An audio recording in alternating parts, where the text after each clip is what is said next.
नमस्कार साथियों, आप सभी का प्रभाव एकेडमी के इस YouTube चैनल पर हार्दिक स्वागत करता हूं। साथियों, मैं राजेश कुमार यादव आप सभी के लिए जो राजस्थान में वर्तमान में जो घटनाएं घटित हो रही हैं उनके संबंध में कुछ परिचर्चा या चर्चा करने के लिए आया हूं।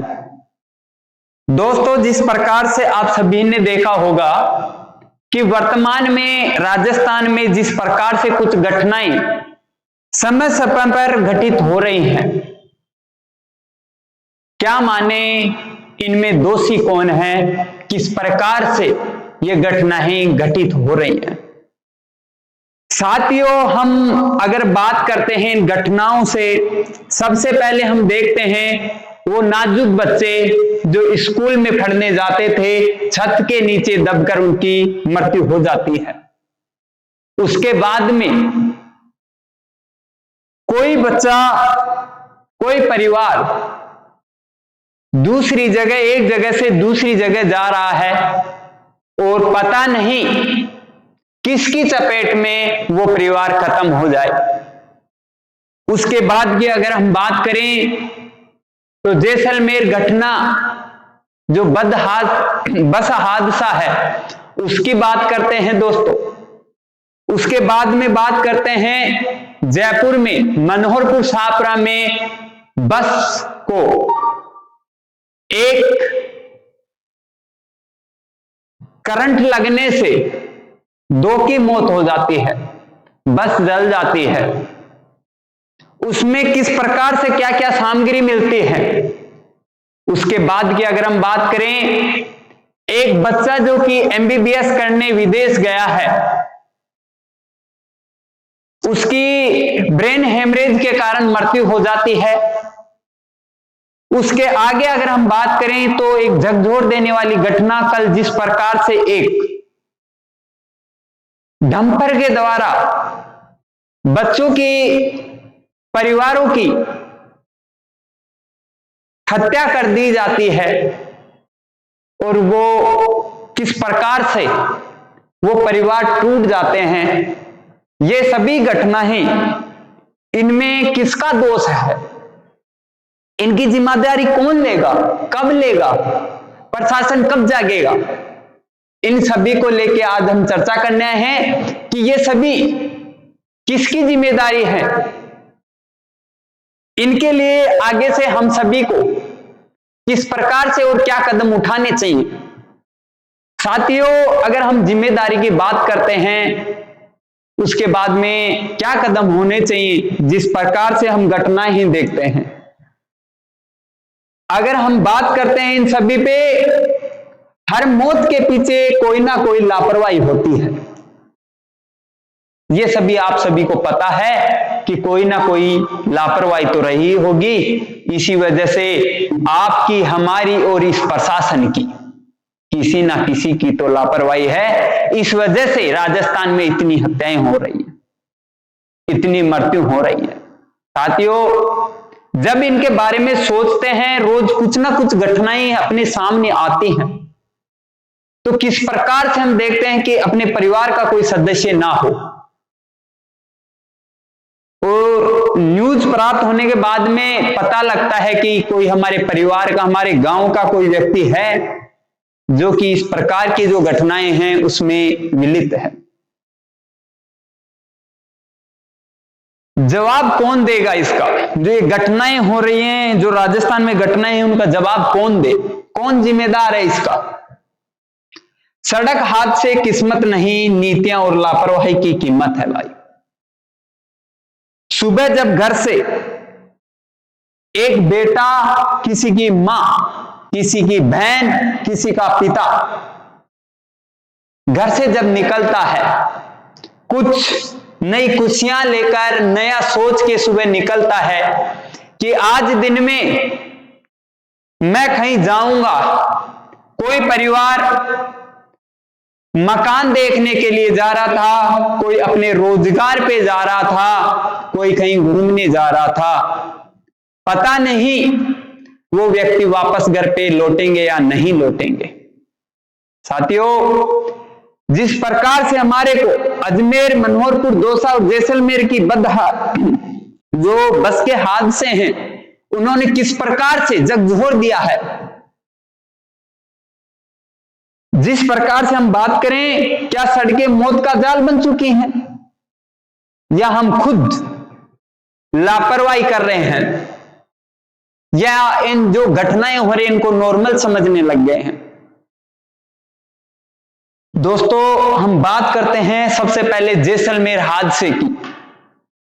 इसमें किसकी कमी बताई जा सकती है? आप सभी को मैं बताना चाहता हूं कि जिस प्रकार से ये बसें चलती थी, बस वालों की क्या गलती है भाई? जब इन्होंने, किसी ने 70, 80 लाख, 50 लाख, 1 करोड़ रुपए लगाकर एक वाहन खरीदा है। वाहन इसलिए खरीदा है कि आने वाले समय में मैं मेरे जीवन का एक अच्छा, यहां से पैसा प्राप्त करके अच्छे से मेरे परिवार को चला पाऊंगा।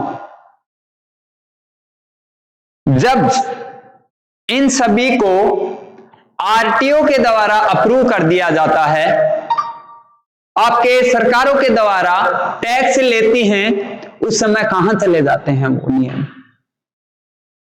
दोस्तों, जैसलमेर में जब ये आगजनी होती है, बस चल रही है, उसके अंदर आगजनी हो जाती है, 20 लोगों की एक साथ मृत्यु हो जाती है। किस प्रकार की ये घटनाएं हमारे को तोड़ के रख देती है। दूसरी घटना अगर हम बात करें मनोहरपुर की, यूपी से आ रही बस, उसमें किस प्रकार से सामान रखा हुआ है, जो कि बस संचालक, जो परिचालक है, जो चालक है, उनके द्वारा बयान दिया जाता है कि हम दौसा में, उसे पीछे भरतपुर में, उसे पीछे यूपी में, जहां पर भी हमारी बस आती है, हर जगह हम आरटीओ वालों को पैसे दे के आते हैं, तब हमारे को आगे आने दिया जाता है। क्या ये एक खुद का विकास करने के लिए इतनी लापरवाही की जा रही है? साथियों, अगर हम बात करें, देखो इसमें 7-8 सिलेंडर जो गैस से भरे हुए थे, बाइकें थी, 77 लोग थे, उनका जिम्मेदार कौन है? इससे आगे अगर हम बात करें अगली घटना की, जिस प्रकार से कल एक डंपर वाले ने सबसे पहले एक कार वाले से उसकी मुठभेड़ हो जाती है, उसके बाद में वो गुस्से में आकर शराबी बताया जा रहा है कि वो शराब पी रहा था, पिया हुआ था। किस प्रकार से आगे हत्या पे हत्या करता हुआ चला जाता है। वो मात्र 4 से 5 मिनट के अंदर 14 लोगों को मौत के घाट उतार देता है। किसकी लापरवाही माने दोस्तों? इसमें किसकी लापरवाही है? कोई परिवार कहां जा रहा है, कोई मकान देखने के लिए जा रहा है। ये किस प्रकार की कमियां हैं जो हम देख रहे हैं दोस्तों? एक साथ 12 अर्थियां शमशान भी सशक उठा। दोस्तों, इसी वजह से, इसी के लिए हम नियम और नीतियां बनाते हैं, इसी के लिए सब जो हम काम कर रहे हैं, इसी के लिए करते हैं। क्या आज हम सब लोग इसके दोषी हैं दोस्तों? जिस प्रकार से एक हत्या हो जाती है, 2 भाई, एक बेटा मर जाता है, उस परिवार पे देखिए क्या बीत रही होगी। एक बेटा जो विदेश में पढ़ रहा था, आर्मी से रिटायर फौजी का, काफी मकसद करने के बाद में, जब काफी आवाजें उठाने के बाद में उसको राजस्थान लाया गया, भारत में लाया गया विदेश से। जब उस बच्चे को 8 अक्टूबर को ब्रेन हेमरेज हो जाता है, तो 9 या 10 या 12 अक्टूबर तक वो बच्चा क्यों नहीं आया आज भारत देश में? इसके लिए इतनी सी के लिए एक किस प्रकार से बात करें षड्यंत्र किए जा रहे हैं। ये बच्चा किस प्रकार से पढ़ रहा था वहां, किस प्रकार से एक भविष्य लेकर अपना था, पिता अपनी पूरी कमाई लगा चुका था। दोस्तों इसको 20 अक्टूबर को लाया जाता है, 12 दिन तक कहां थी सरकार, कहां था ये प्रशासन। उसके बाद की बात करें, देखो दोस्तों इन सभी में कमियां जो हमारे को मिलती हैं, उसमें एक कहानी आपको बताने जा रहा हूं मैं। आज से 10-15 रोज पहले की बात है, मैं मेरी गाड़ी के अंदर जयपुर जा रहा था। उस समय मेरे को एक व्यक्ति का नाम नहीं बताना चाह रहा हूं, व्यक्ति मेरे गाड़ी में हाथ देके बैठ जाता है टोल से, मैं उसको बिठाकर जयपुर ले जा रहा था। बातें आ जाती हैं, बाती बातों में वो कहने लग जाता है, हम पूछने लग जाते हैं आप क्या करते हो। वो पुलिस प्रशासन का व्यक्ति था। मैंने पूछा कि सर आप कहां जा रहे हो, जो ये बैग वगैरह उसमें खाने का सामान उन्होंने डाल रखा था। तो ऐसे बातों में पहले वो बताने लग गए कि मेरा इधर मंगलम में भी एक प्लॉट है, चोमू में है, जयपुर 200 फीट पे है, 14 नंबर पे है, एक जगतपुरा में। इस प्रकार से उसने मेरे को 10 से 12 अपने प्लाट बताए। उसके बाद में मैंने उनसे पूछा आप जा कहां रहे हो अंकल, तो उन्होंने मेरे को बताया कि मैं मेरे बेटे को सामान देने जा रहा हूं। मैंने पूछा कहां है दोस्त, कहां है अंकल जी वो आपका पुत्र कहां रहता है, तो वो बताते हैं कि मेरे लड़के को मैंने नशा मुक्ति केंद्र में छोड़ रखा है। मेरे समझ में एक समय के लिए ये नहीं आया कि आप ये प्लॉट, ये जायदाद किसके लिए इकट्ठा कर रहे हैं। साथियों मेरा जो ये पेरेंट्स देख रहे हैं उनको भी हाथ जोड़ के आग्रह है, जो मेरे साथी गण हैं उनसे भी हाथ जोड़ के आग्रह है। साथियों एक ये नशे की लत पता नहीं अब तक कितने परिवारों को खत्म कर चुकी है, आपके जीवन को खत्म कर देगी। इन सभी से दूर रहिए, समय निकालिए। आप कमा रहे हैं अपने बच्चों के लिए, उसका क्या करेंगे आप? 10, 12, 20 प्लॉट करके क्या कर लेंगे जब आपकी औलाद, जब आपके बेटे बेटी एक अच्छी लत में नहीं है।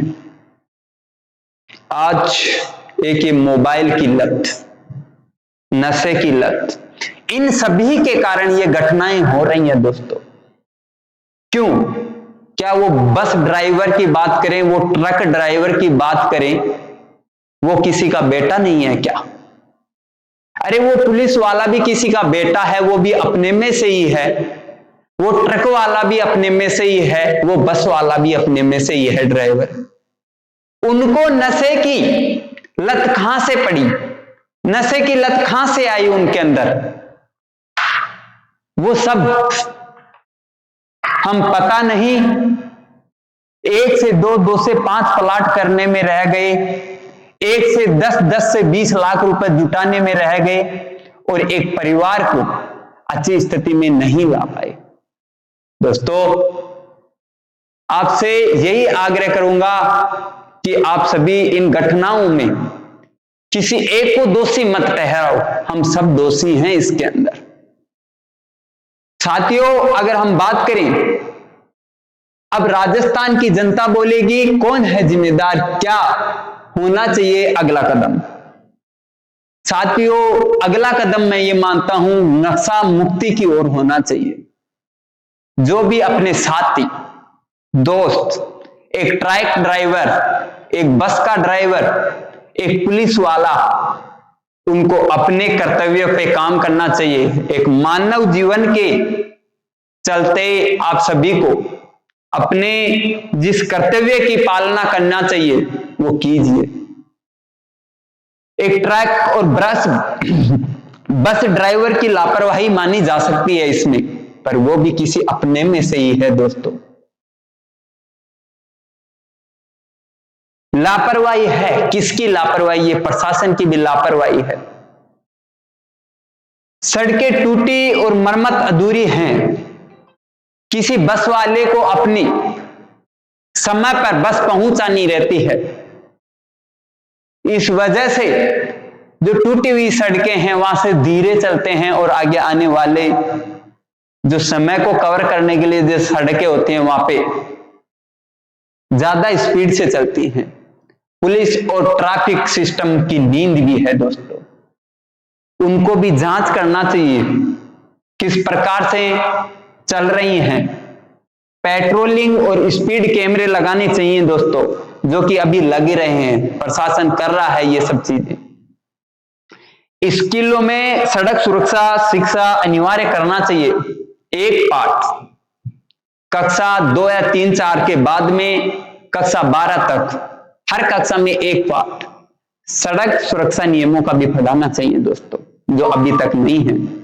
जिस प्रकार से आज ये जो लाइसेंस है, ड्राइविंग लाइसेंस है, एक भ्रष्टाचार की भेड़ चढ़ चुका है। जब पता लगता है कि एक दोस्त 4-5 हजार रुपए देके और एक लाइसेंस लेके आ जाता है, जबकि उसको एक बाइक चलाना नहीं आती है दोस्तों। ये सब भ्रष्टाचार की भेड़ छूट चुकी है। कब तक ऐसा चलेगा? सड़क सुरक्षा अभियान चलाना चाहिए, जो चलते हैं उन पे थोड़ा गौर देना चाहिए, अपने सभी को साथ देना चाहिए। हम सब इसके लिए बराबर के जिम्मेदार हैं साथियों। आप सभी दोस्तों से मेरा यही आग्रह रहेगा कि ये वीडियो अधिक से अधिक शेयर करें, जो हम सभी के परिवारजन इससे संबंधित सतर्क हों। जो दोस्त हैं जो अपनी पुलिस ट्रैफिक पुलिस में कार्यरत हैं, वो अपनी समय से सभी ड्यूटी निभाएं। जिस प्रकार से ये हादसे हो रहे हैं वो रोके जा सकते हैं। सड़क हादसे किस्मत नहीं, नीतियां और लापरवाही की कीमत है। वो लापरवाही अपने ही द्वारा की जाती है, नीतियां सरकार के द्वारा बनाई जाती हैं। साथियों, इन सभी पे जरा ध्यान देना, इनको कम करने की कोशिश करना। धन्यवाद साथियों।